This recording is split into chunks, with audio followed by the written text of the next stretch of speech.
Planet America's fake news. What the hell is going on here?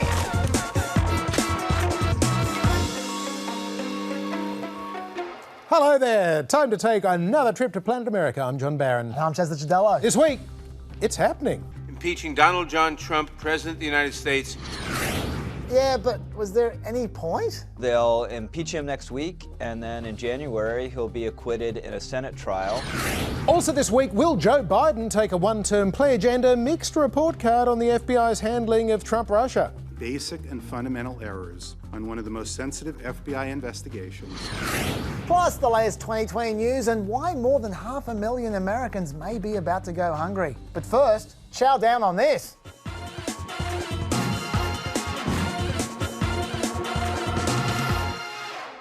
Johnson, Nixon, Clinton, and now Trump. For just the fourth time in history, this week, congressional Democrats unveiled articles of impeachment against an American president, charging Donald Trump with committing high crimes and misdemeanors. The formal announcement came from Judiciary Committee Chair Jerry Nadler. The first article of Trump's impeachment, abuse of power.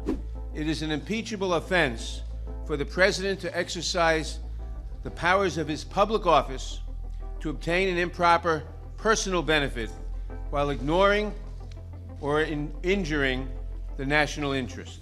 President Trump immediately firing back on Twitter. Nadler just said that I pressured Ukraine to interfere in our 2020 election. Ridiculous. And he knows that's not true. Both the president and foreign minister of Ukraine said many times there was no pressure. Not only that, it's also a witch hunt. The second article of Donald Trump's impeachment, obstruction of Congress. President Trump engaged in unprecedented, categorical, and indiscriminate defiance of the impeachment inquiry. The Judiciary Committee, which has a 7-seat Democrat majority, will vote on the articles, assuming they pass. An impeachment vote will be held on the floor of the House, where, again, Democrats hold a majority with 235 members. Just 218 are needed to impeach the president. That vote is likely next week. Republicans, though, hold the majority in the US Senate, and Leader Mitch McConnell has indicated an impeachment trial won't begin until after the Christmas break, with no prospect of a 2/3 majority required to convict the president and remove him from office. Senator McConnell is reportedly keen to wrap things up in a fortnight or less. No witnesses at all, but the White House has another idea. We would love for a lot of witnesses. Keeping the articles of impeachment down to just the two based on the Ukraine pressure campaign, with nothing relating to possible obstruction of justice identified by the Mueller investigation into Russian election interference, was far from a certainty. Judiciary Chair Jerry Nadler reportedly wanting a Mueller-based obstruction charge. He had the support of a number of House members, including House Number 2 Steny Hoyer and Majority Whip Jim Clyburn. In the end, though, Speaker Pelosi got her way, at the urging of Intel Committee Chair Adam Schiff and lawyers who warned that Senate Republicans would simply cite ongoing court cases, including that involving former White House counsel Don McGahn, and drop that article altogether. It was also far from certain that moderate House Democrats would be happy to pass Mueller-related charges, further weakening the Democratic case. Schiff told reporters this week that allowing the White House to prolong the impeachment process would have enabled the president to just continue abusing his powers. The argument, why don't you just wait, amounts to this. Why don't you just let him cheat in one more election? Yeah, note, by the way, that implied that Trump cheated in the last election, even though Mueller found insufficient evidence for collusion between the Trump campaign and Russia. Just slipped that one in, didn't he? Shifty Schiff. The Justice Department Inspector General's report into the conduct of the FBI's probe into Russia's contacts with the Trump campaign was released this week. The Bureau's investigation, codenamed Crossfire Hurricane, opened in July 2016. The IG wanted to know if it was launched and conducted appropriately. There is quite a bit in this 434-page report, so I think we'd better break it down. OK, first to what amounts to the good news for the FBI. Inspector General Michael Horowitz examined the circumstances under which the Russia investigation was launched and pretty much gave them the thumbs up. In July 2016, the FBI received information from a friendly foreign government, FFG, by which they mean Australia, and then UK Consul General Alexander Downer, concerning his May 2016 meeting with Trump advisor George Papadopoulos over drinkies in London. Papadopoulos suggested the Trump team had received some kind of suggestion from Russia it could assist this process, i.e. Trump's election, with the anonymous release of information during the campaign that would be damaging to Mrs. Clinton and President Obama. Now, the IG's report found that Downer's cable was the tipping point to launch the investigation, but that FBI officials already had reason to believe Russia may have been connected to the WikiLeaks disclosure of Democrat Party emails that July. The report also found that at the time the investigation was launched, the FBI was unaware of the salacious claims about Trump being made to former British spy Christopher Steele. Horowitz determined that Steele's reports played no role in Crossfire Hurricane opening. As for whether the whole investigation was politically motivated by anti-Trump FBI agents, people like Peter Strzok and Lisa Page, the IG did not find political bias or improper motivation influenced the decision to open the investigation into George Papadopoulos and other Trump associates, Carter Page, Michael Flynn and Paul Manafort. And significantly, the IG found Downer's first-hand account of those drinkies with Papadopoulos was sufficient to predicate an investigation by the FBI. Attorney General Bill Barr, though, who is the head of the Trump Justice Department under which the IG sits, made it very clear he disagrees with his Inspector General's findings, describing that predicate as thin. In one area, I do disagree with the IG, and that was whether there was sufficient predication to open a full-blown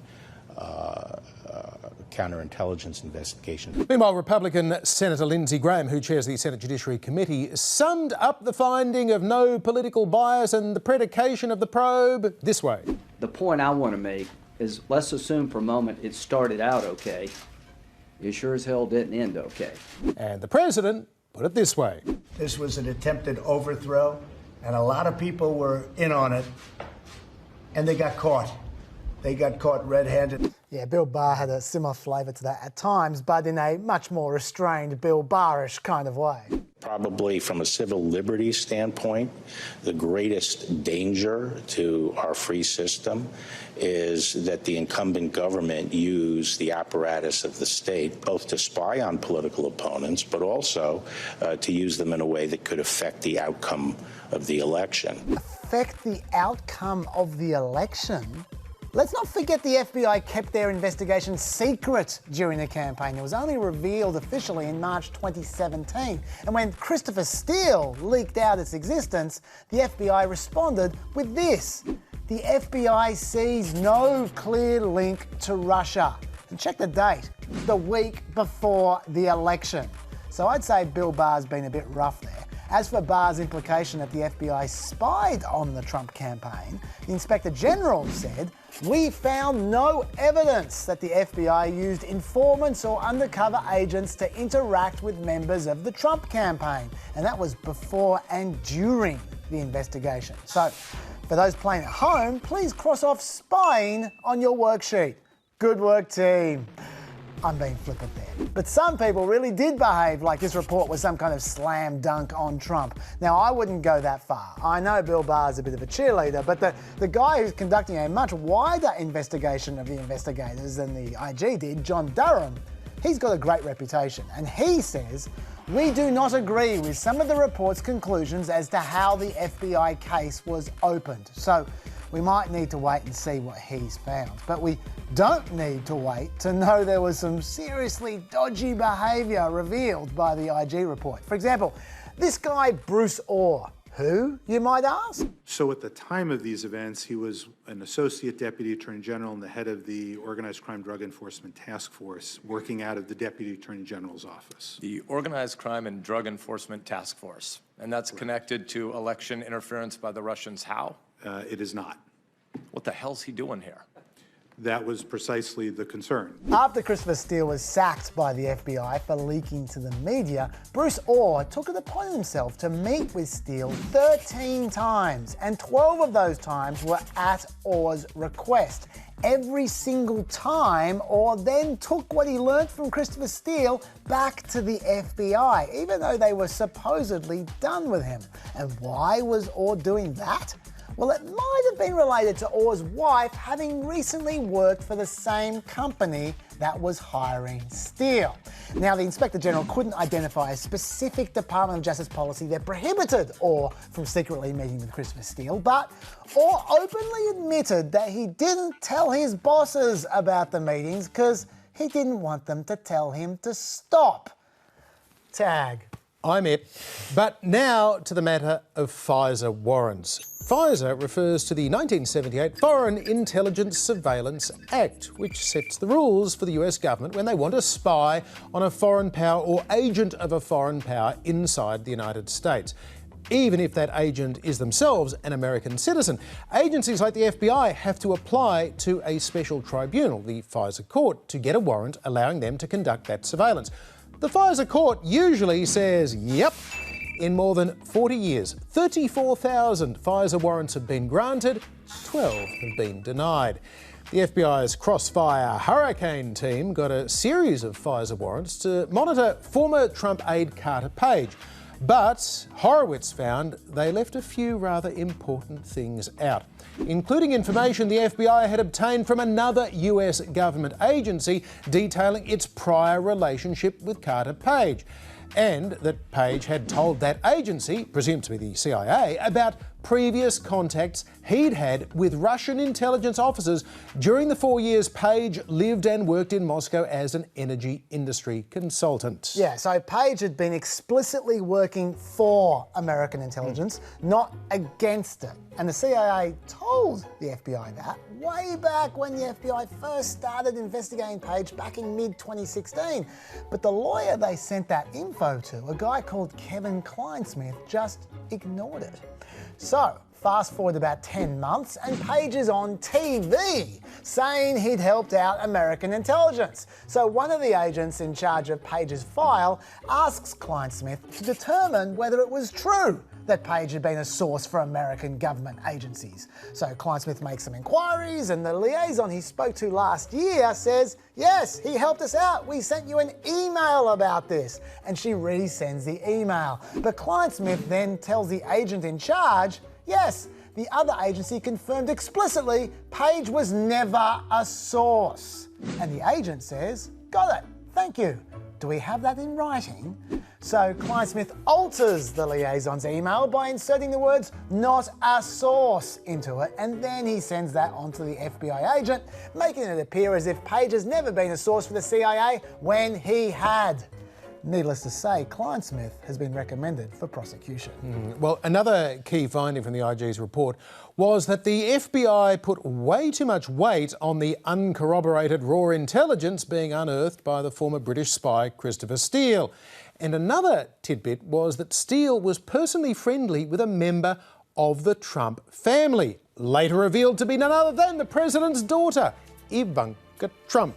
ABC America reporting the pair met in 2007 when Steele was the Moscow chief for MI6, the British spy agency. They even discussed working together once he left the spying biz and they stayed in touch.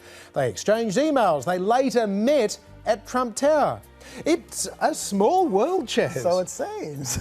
Look, it's important to note just how much the FBI relied on Christopher Steele's work for their FISA application. They sought a FISA warrant against Carter Page back in August 2016 and it was rejected. But the very same day that the Crossfire Hurricane team received the Steele dossier, they started seeking a FISA order against Carter Page again. And the reason for that is because the FISA request form drew almost entirely from the Steele dossier to suggest that Page was an agent of a foreign power. And the thing that made Steele's reliability really important for that FISA application was that the FBI had no information corroborating the allegations against Carter Page in the dossier. But they used those allegations anyway. So you'd think it would be worth mentioning that people who had worked with Christopher Steele or knew of his work before had said he had no history of reporting in bad faith, but he demonstrates a lack of self-awareness and poor judgment, and that he had pursued people with political risk but no intelligence value. They did not mention that though. And after the second Pfizer application, when they finally spoke to Steele's primary subsource, that source told them that Steele had misstated or exaggerated the source's statements in multiple sections of the dossier. But they didn't mention that in their next application either. Neither did they mention that Steele's primary subsource told them their information for Steele came from word of mouth and hearsay, from conversations that they had with friends over beers, and some of the allegations, like say Trump's sexual activities, were statements they had heard in jest. To me, that all seems pretty important to mention. Worst of all for gossipers out there, the Ritz-Carlton story, you know the one, the subsource said that was rumour and speculation, but Steele said it had been confirmed. Now, the Inspector General emphasised that you can't know whether correcting these mistakes would have resulted in a different outcome for the Pfizer applications, but come on! This is pretty dire. Admittedly, the most serious performance failures were by the agents responsible for the Pfizer applications. They deprived the decision makers the opportunity to make fully informed decisions. But the IG felt there was enough information available to the big guys to raise questions about the reliability of Steele's reporting. And he said it was a failure of not only the operational team, but also the managers, the supervisors, and even the senior officials. In fact, Steele thought things were so slapdash that he's initiated a full audit of the other Pfizer applications targeting American people. So Trump's claims may be ridiculous hyperbole, but the FBI and the Pfizer court do seem to have a real problem. And you seem to have a really bad cough as well. Get that scene too. Now, joining us is Rich Lowry, one of the best-known political commentators and authors in America today. He is the editor of the Conservative National Review and author of books including The Case for Nationalism. Rich Lowry, thanks for joining us on Planet America. Thanks so much for having me. So, Rich, President Trump's going to be impeached next week by the looks of it. That doesn't happen every day. What have you made of this whole Ukraine affair and the impeachment process that's followed it? Well, he's clearly going to be impeached next week. It would be shocking if he weren't. And I think a lot of Democrats have been after him from the beginning. We're kind of appalled that he won the election in the first place, and they've been looking for an excuse to impeach him. And the Ukraine controversy offered a pretty good one. Clearly it involved an impropriety. Clearly he was leveraging this defense aid that was withheld to get the Ukrainians to commit to these two investigations. He wanted an improper use of his powers. So Democrats figured, well, this is the opportunity. They've rushed it. They've done an investigation that's established a really strong circumstantial case that this happened, but they haven't waited to try to get any of the firsthand witnesses. So they'll impeach him next week, and then in January he'll be acquitted in a Senate trial, which gets to decide, whether he's removed or not.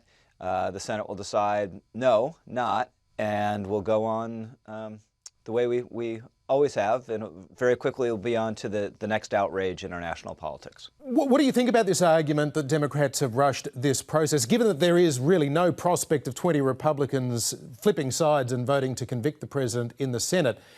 Is there any point in dragging this out, trying to seek other witnesses? Well, I don't think there's any way they're going to sway those 20 Republicans, certainly not on these facts.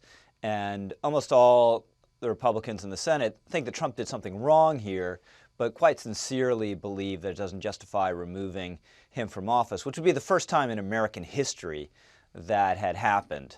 So they just don't think this offense represents the enormity it takes to remove a duly elected president. So I think the smarter play for Democrats would have been to investigate this, to make a big deal of it, to get to the bottom of it as a matter of accountability, and to exact some political damage on the president, but not go the further step of impeachment. That's where I think they strained for a rationale. They've changed their various justifications why he should be removed, and that's just because that case is a stretch. It's very easy to see how this was wrong, and people have been dishonest about it, and why we should get to the truth and the bottom of it.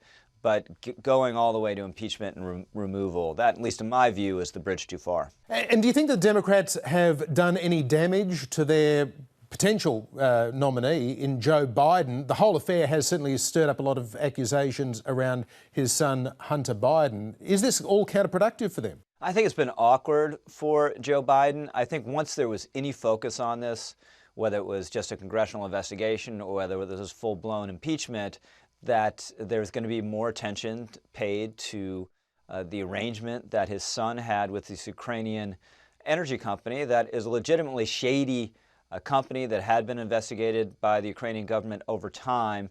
And there's really no justification for why this company was showering Hunter Biden with, you see different figures, $50,000 a month, $86,000 a month. But they clearly were doing this solely because he was the son of the vice president, which is a form of corruption on its own, and also because Joe Biden was the Obama administration's point man on Ukraine at that time. So this is clearly represents at least an appearance of a conflict of interest that should have been avoided. And Hunter himself has said he exercised poor judgment and he was only getting these deals because of his last name. Vice President Biden has had a more awkward time just admitting that there was something wrong with this. Rich, of course, the other big story of the week that we've been following is the Inspector General's report into the FBI's handling of the Trump-Russia investigation in 2016. A bit of a difference of opinion between the Inspector General and the Attorney General, who is implying that the whole thing may have been started in bad faith. What do you think of that? Yeah, so the Attorney General has not said as a matter of fact that it was initiated in bad faith or that he believes that it was initiated in bad faith, but he does want to investigate more. And what the Inspector General found was that the investigation was properly predicated. But the bar the FBI has to meet for opening an investigation is very low. So the question is, do you accept that standard?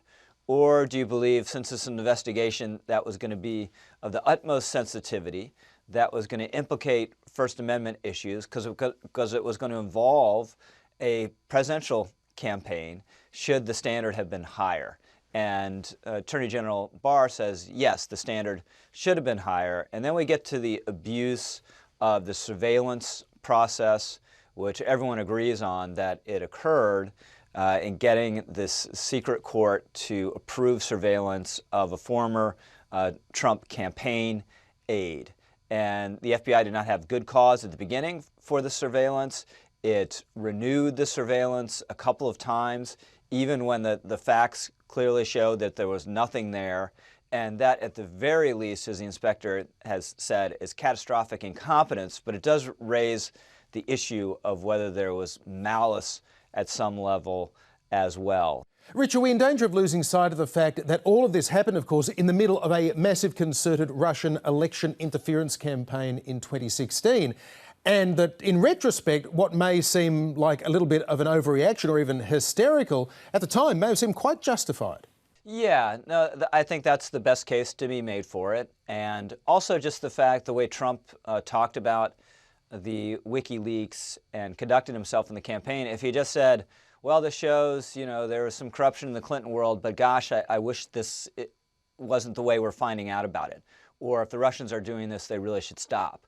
But because he refuses to make any concession against interest, he didn't say that at all, right? He said, oh, these WikiLeaks are great, I love them, let's get more. I hear there are more coming, which also served to stoke the suspicions. But the proper way to handle those suspicions, though, would have been to go to the Trump campaign in 2016 and do what's called a defensive briefing, say we have suspicions about this former campaign worker, Carter Page, cut off all contact with him. Or, we're worried about person A, B, or C, tell us more about them.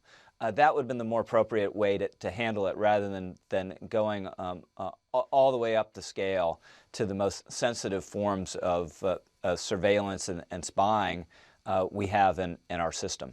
Rich Lowry, many thanks indeed for joining us on Planet America. Thank you so much. All the best. This incredibly long and expensive election campaign leading to the statistically likely re-election of President Trump 2020. 7 Democrats have now qualified for next week's 6th presidential candidate debate in Los Angeles, California. Businessman Andrew Yang making the cut this week by reaching 4% in a 4th DNC-approved national poll, plus 200,000 donors in the right places. Yang joins Joe Biden, Bernie Sanders, Elizabeth Warren, Pete Buttigieg, Tom Steyer and Amy Klobuchar on the stage. The first national polls without Senator Kamala Harris came out this week after she dropped out last week. Not that her 3 or 4% was going to make a huge difference, I suppose. Joe Biden's lead remains in double digits over Bernie Sanders, with Elizabeth Warren in third, Pete Buttigieg and Michael Bloomberg, Yang, Klobuchar, Booker, Steyer and Gabbard, with Julian Castro stuck on 1%. And how much did Mike Bloomberg's 5.3% in the average of national polls cost him? $85 million. That means that he has already spent more than the other billionaire in the Democrat race, Tom Steyer, who's splashed $79 million on campaign ads since July. The remaining Democratic candidates have spent a total of $25 million between them. But still, Bloomberg found himself under fire this week for these comments, apparently meant to be a compliment, but... Cory Booker endorsed me a number of times, and I endorsed Cory Booker a number of times. He's very well-spoken. He's got some good ideas. Some of my best friends are well-spoken. Calling a black man well-spoken implied to some an expectation of the opposite, and it did create quite a flap.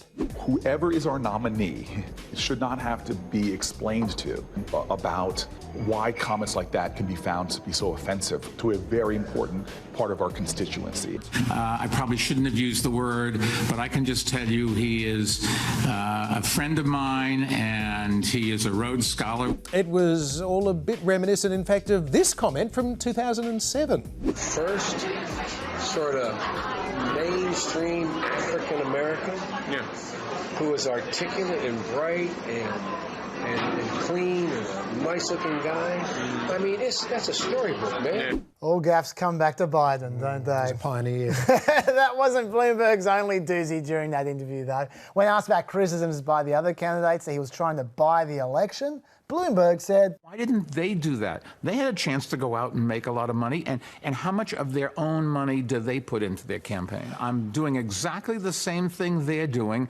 except that I am using my own money, they're using somebody else's money, and those other people expect something from them. Nobody gives you money if they don't expect something, and I don't want to be bought. yeah, why didn't they become the 8th richest person on earth as Should well? have thought of it. They are the selfish ones using other people's money being bought off. Nice answer, Bloomy. Even better, he was asked about his suspiciously convenient realisation that stop and frisk policies might be wrong. We don't question your belief that you made a mistake. I think the question is the timing that you realize you made the mistake. Well, nobody asked me about it until I started running for president, so come on. He was asked about it, first by a court who ruled it unconstitutional, and more embarrassingly by the Washington Post, who asked him about it a few weeks ago, and he said that stop and frisk had made the city safer. Oh dear. But it's not just Bloomberg putting his foot in it. Biden isn't challenging pensioners to push-up contests anymore, so that is a big improvement. But when people ask him about his son Hunter, he's taken to blaming others, saying, "Nobody warned me about a potential conflict of interest. They should have told me." Yeah, it's all their fault, Joe. How could you be expected to know when... Oh, someone did tell him. Anyway, he's just lying. These old guys need to take a lesson from young whippersnapper Pete Buttigieg, who responded to queries about his management consulting days at McKinsey by eventually releasing the names of the companies he crunched numbers for. And that seems innocent enough a list. You've got a health fund, a supermarket chain, environmental groups, government bodies. But it turns out that Blue Cross Blue Shield health insurers sacked 1,000 workers 2 years after Buttigieg worked for them. And now reporters are blaming Buttigieg for Blue Cross Blue Shield raising premiums and laying off workers. They get you either way, don't they? Finally, Elizabeth Warren has had her own case of too much information. She conscientiously revealed details of the $1.9 million worth of legal work that she undertook 20-odd years ago, and it took one day before the press were talking about Warren representing a company that was trying to avoid having to clean up a toxic waste site. That was back in 1996. You really can't win, John. No, it seems not. Meanwhile, there is growing speculation this week that 77-year-old former Veep Joe Biden would only serve one term if elected president next November. According to a Biden advisor quoted this week by Politico, if Biden is elected, he's going to be 82 in 4 years' time, and he will not be running for re-election. And a second unnamed Biden advisor says that he's going into this thinking that he wants to find a running mate he can turn things over to after 4 years. But if that's not possible, then he will run for re-election. The debate inside the Biden campaign seems to be whether he should make a public one-term pledge before the election. Some fear that would make a President Biden a lame duck on day one, reducing his chances of getting anything done. That's why Senator John McCain ultimately decided against just such a pledge. He considered it when he ran in 2008 as a comparatively sprightly 72-year-old.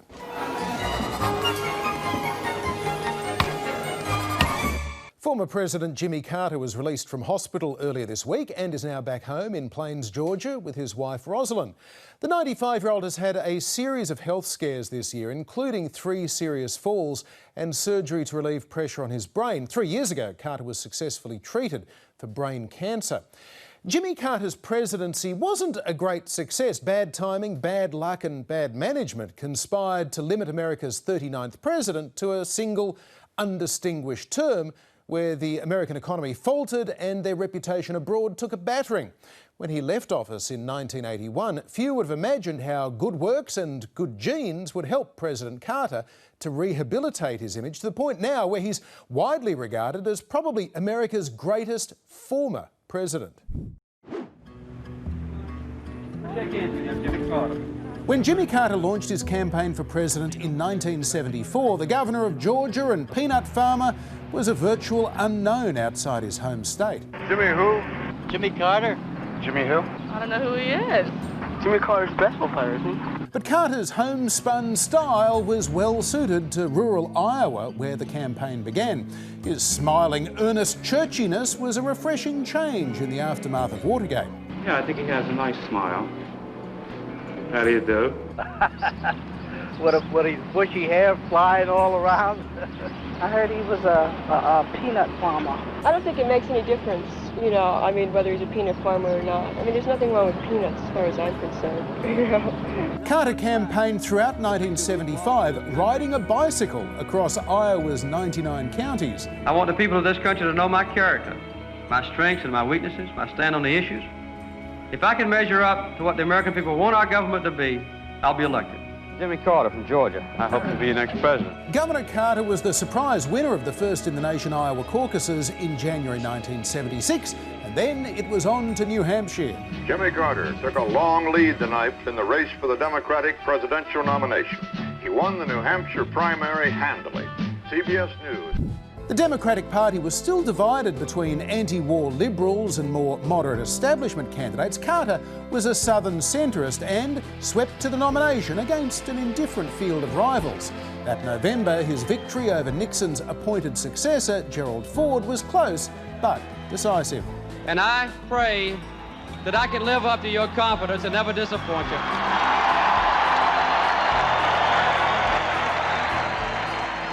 Carter had campaigned as a Washington outsider, but when he arrived in the White House, he found working with Congress, including his fellow Democrats who held majorities in both the House and Senate, was harder than he'd expected. There were historic achievements in foreign policy, including the signing of the Camp David peace accord, ending the conflict between Israel and Egypt. Israel may live in peace within secure and recognized borders. But a spike in oil prices triggered an energy crisis and inflation.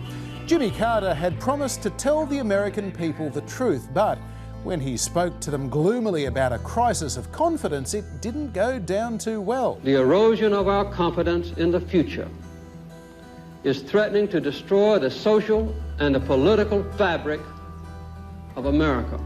That came to be called his malaise speech and helped define Carter's well-meaning but ineffectual presidency. Heading towards 1980, not only was Jimmy Carter facing a serious Republican rival in Ronald Reagan, but he was challenged for his own party's nomination by Senator Edward Kennedy. For many months, we have been sinking into crisis. Yet we hear no clear summons from the center of power. Then fate intervened. From ABC in New York, this is World News Tonight, Sunday, with Sam Donaldson.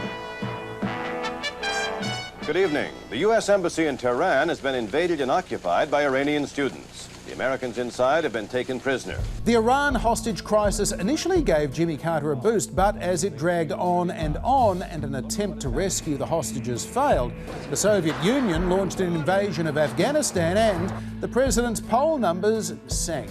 Carter fought off Kennedy's challenge, but he was badly wounded politically. Ronald Reagan provided the perfect contrast to Carter. Assertive, positive, conservative and confident, Carter lost in a landslide. I promised you 4 years ago that I would never lie to you, so I can't stand here tonight and say it doesn't hurt. In a final insult, the Iranians waited until Reagan was sworn in to release the hostages. I, Ronald Reagan, do solemnly swear. But despite being devastated by the humiliating defeat, Jimmy Carter had a final act that few anticipated and a post-presidency now regarded as probably the greatest ever. Instead of making high-paid speeches and sitting on corporate boards, he opened the Carter Center, which focused on human rights, healthcare, election monitoring and conflict resolution. Carter travelled the world as a mediator and peacemaker. His work with the Carter Center earned the former president the 2002 Nobel Peace Prize. War may sometimes be a necessary evil, but no matter how necessary, it is always evil. And all the time he continued to teach Sunday school in his hometown of Plains, Georgia, and build homes for the poor with the group Habitat for Humanity.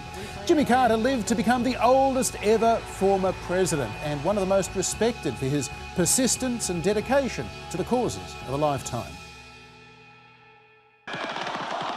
Big, beautiful wall. In America, the poor don't tend to get a lot of money from the government. They do sometimes, however, receive assistance of food stamps or the Supplemental Nutrition Assistance Program. Now, to qualify for that, you need to earn less than 130% of the poverty line. We're talking about 15 grand per year for a single person or 30 grand for a family of 4. And as of August this year, food stamps were going to about 36 million people, which really is still a very high number compared to what was happening before the recession. Now, those people there, they're given the princely sum of $121.77 per month to spend on food. So we're talking about $1.35 a meal.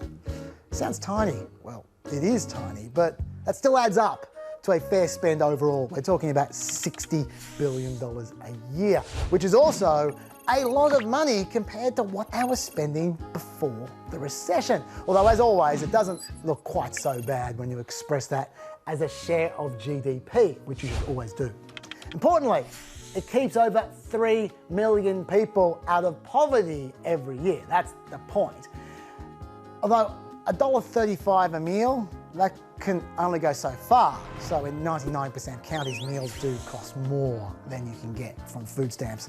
In fact, on average, meals cost 27% more, even more again in the big cities. But the government's always looking to save money, and one way they try to save money is through what they call work requirements. Now, they state that if you're able-bodied and you don't have dependent children, you can only receive 3 months of food stamps over 3 years, unless you're working at least 20 hours per week or you're undertaking job training. Now, to be clear, this does not apply to most food stamps recipients because 76% of food stamps go to households with children.